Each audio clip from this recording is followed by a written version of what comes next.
নমস্কার, মিক্সড মিডিয়ায় তোমাদের প্রত্যেককে স্বাগত। তোমরা দেখেছো নোটিশটা, তোমরা অনেক ইউটিউব চ্যানেলে দেখেছো যে গতকালকের 21শে জুলাইয়ের যে নোটিশ তোমাদের নার্সিং এন্ট্রান্স সম্পর্কিত, সেই নোটিশটা যেটা সরকার পাবলিশ করেছে সেটাতে জানানো হয়েছে যে ওবিসি কেস মূলত এটা বাধা এবং শীঘ্রই তার মীমাংসা রাজ্য সরকার করবে। তো সেটা আমি এর আগের ভিডিওতে কিন্তু স্পষ্ট করে বলে দিয়েছিলাম যে জুলাইয়ে তোমরা টোটাল ক্লিয়ারেন্স পাবে। কথাটা কি মিলে যাচ্ছে কি না? যাচ্ছে তো। এরপরে জুলাই মাসের মধ্যে তোমাদের ক্লিয়ারেন্স পাবে।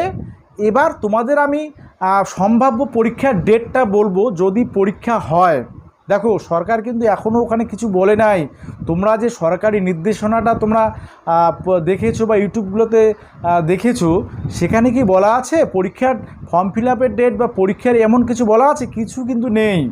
ফার্স্ট পাড়ায় ওবিসি নিয়ে আছে, সেকেন্ড পাড়ায় হচ্ছে তোমাদের যে ইমিডিয়েট অ্যাকশান নেওয়া হবে এই বিষয়টা বলা আছে। তো এখানে তোমাদের কিন্তু একটা সন্দেহ থেকেই যাচ্ছে। কারণ আমি বলি, যদিও তোমরা জুলাই মাসে টোটাল ক্লিয়ারেন্স মোটামুটি পাবে আর কি, তোমাদের কি হতে চলেছে সেই বিষয়ে একটা ধারণা কিন্তু পাবেই যে কোন পথে সরকার হাঁটতে চলেছে। ওবিসি বাহানা, ওবিসি হচ্ছে সরকারের একটা বাহানা, আমি আগেই বলি। যাই হোক, আমি আজকে তোমাদের বিভিন্ন বিষয় এই নোটিশ সংক্রান্ত নিয়ে আলোচনা করব। অবশ্যই ভালো করে শুনবে কথাগুলো। যদি মনে করো কথাগুলো আমি ঠিক বলেছি বা যুক্তিপূর্ণ বলেছি, অবশ্যই একটা লাইক করে যাবে আর অবশ্যই একটা শেয়ার চাই, ঠিক আছে? তো ফার্স্ট টাইম ভিজিট করলে চ্যানেলটিকে অবশ্যই সাবস্ক্রাইব করবে। প্রথম কথা বলি, ওবিসি সরকারের একটা বাহানা, এখানে একটা পলিটিক্যাল গেম চলছে।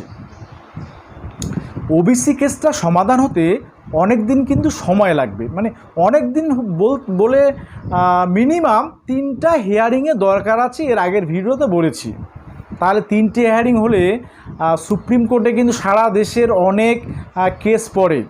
তো সেক্ষেত্রে প্রধান বিচারপতির আন্ডারে যদি এই শুনানিটা হয়, 29 তারিখ একটা ডেট পাওয়া গেছে, আর একটা কেসের করে এখনও ডেট পাওয়া যায়নি, ঠিক আছে? তো যদি এর মধ্যে ডেট পাওয়া যায়, ক্লারিফিকেশান পাওয়া যায়, আলাদা ব্যাপার। কিন্তু ওই মূল মামলাটা সেটা মীমাংসা হতে কিন্তু দেখা গেল মাসখানেকও লাগতে পারে। তাহলে কি করবে সরকার? আবার পিছিয়ে যাবে। তখন সরকারের 2টা অপশান থাকবে, হয় পুরনো পদ্ধতিতে ফিরে যাওয়া, না হলে নতুন করে ওই 7% সংরক্ষণ নিয়েই তোমাদের কিন্তু যে এই ফর্ম ফিল আপ থেকে শুরু করে যাবতীয় কাজকর্ম 7% সংরক্ষণ নিয়েই কিন্তু তোমাদের ফর্ম ফিল আপ শুরু হবেই। এটা তোমাদের আমি বলে রাখি। সেটা অগাস্টেই, অর্থাৎ জুলাইয়ে ক্লারিফিকেশানটা আসলে অগাস্টেই এই কাজ শুরু হয়ে যাবে তোমাদের। আমি পরীক্ষার সম্ভাব্য 2টি ডেট এর আগে বলেছিলাম যে সেপ্টেম্বরের 3rd এবং 4th উইক। 3rd উইকে তোমাদের জেনপাস ইউজি, আর 4th উইকে তোমাদের এএনএম জিএনএম।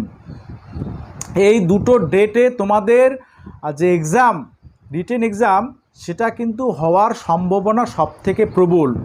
যদি সময় নষ্ট সরকার করে তাহলে কিচ্ছু করার থাকবে না। সেশন অলরেডি 1-2 মাস পিছিয়ে যাচ্ছে।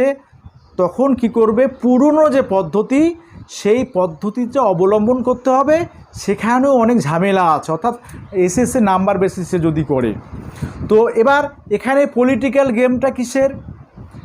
যাকে বলে হাটে হাড়ি ভাঙা। আমি তোমাদের সত্যি কথাটাই বলবো।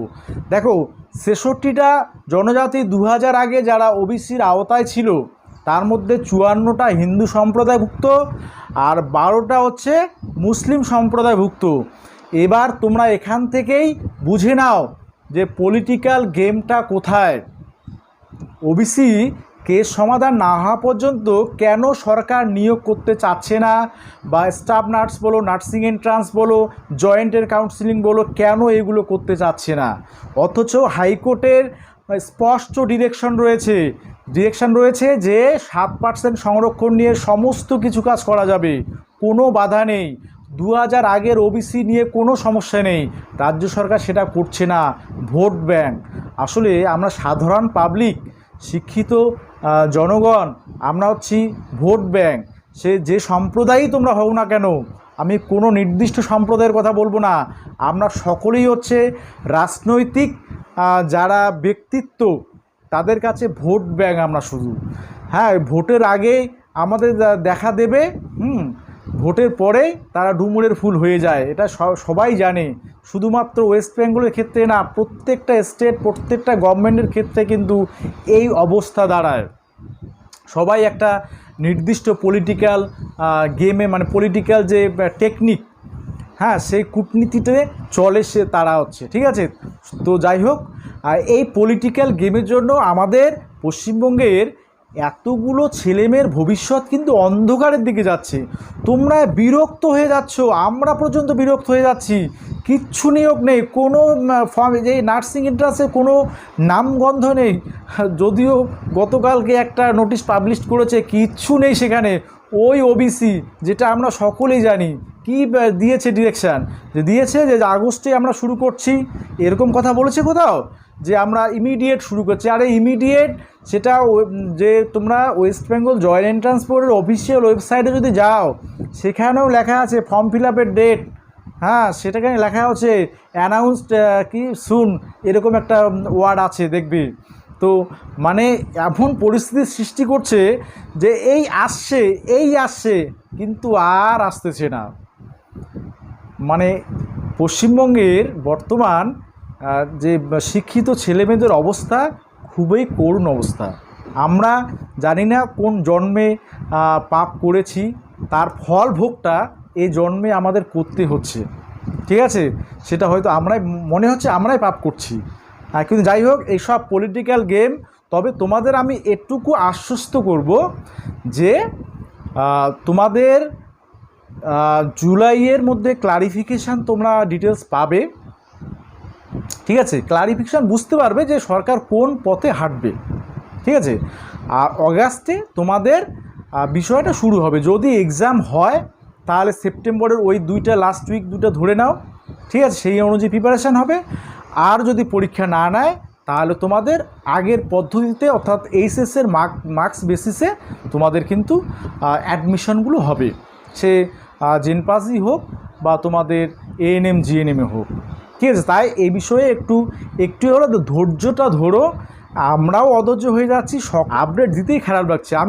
যাই হোক, আমি কি বলে স্কুলে যাওয়ার কারণে আজকে আপডেটটা তোমাদের আগে দিতে পারিনি, কিন্তু যদিও ওই আপডেটে কিছু নেই, জাস্ট একটা সরকারি নোটিশ। মেইন কারণ ওই ওবিসি, আমি অনেকবার এটা বলেছি। যাই হোক, তোমাদের যদি কোনো কোয়ারিজ থাকে যে পরীক্ষাটা আদৌ হবে কি না, সেটা আমি বলে দেই যে পরীক্ষা হওয়ার চান্স বর্তমানে 80% এসে দাঁড়িয়েছে, ঠিক আছে।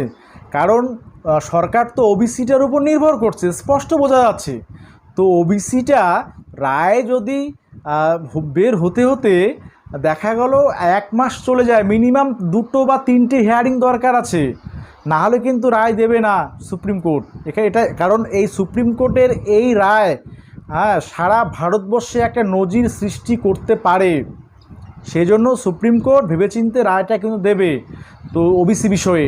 তো সেটার জন্য যদি সরকার অপেক্ষা করে তাহলে পরীক্ষা হবে না। যদি জুলাইয়ে ক্লারিফিকেশান তোমরা পাও, আশা করি পাবে, তাহলে তোমরা ভেবে নেবে যে পরীক্ষাটা হচ্ছে, সে শর্ট টার্মের মধ্যে হলেও হবে। এবার যদি দেখো যে জুলাইয়ে ক্লারিফিকেশান পাওয়ার চান্স 0%, ভাববে পরীক্ষা হবে না, তোমাদের নাম্বার বেসিসেই তোমাদের আগের পুরনো নিয়মে ভর্তিগুলো হবে। তবে হ্যাঁ, ফর্ম ফিল আপ তো করতেই হবে, ডকুমেন্টস আপলোড করবে, সেন্ট্রালাইজভাবে তোমরা কলেজ চুজ করবে, ঠিক আছে, এরকম করেই হবে। বা কোন আগে যে পদ্ধতি অবলম্বন করতো, ডিস্ট্রিক্ট যে এনটিএসগুলো ছিল সেখানে অ্যাপ্লিকেশান করে তারপরে মেরিট লিস্ট পাবলিশ করা, জানি না কোন পদ্ধতিতে করবে, আমাদেরও সেই সম্পর্কে কোনো আইডিয়া নেই। কারণ এই সরকার কি করবে না করবে কারো মানে কেউ বলতে পারবে না সঠিকভাবে, ঠিক আছে। তো অবশ্যই আমরা জুলাই মাসটা একটু ধৈর্য ধরো, ঠিক আছে। আমি এর মধ্যে অনেক কেস আবার উঠবে, ঠিক আছে। আজকে একটা ওবিসির একটা সংক্রান্ত একটা বিষয় ওঠার কথা ছিল, জানি না উঠছে কি না, আমি স্কুলে ছিলাম সেজন্য বিষয়টা অতটা খেয়াল করতে পারিনি। যদি সেটা আপডেট পাই আমি তোমাদের আগামীকালকে সেটা দিয়ে দেবো। ঠিক আছে, সকলে ভালো থাকবে, সুস্থ থাকবে। কোনো ধরনের কোনো কোয়ারিজ থাকলে কমেন্টে একটু জানাবে। ঠিক আছে।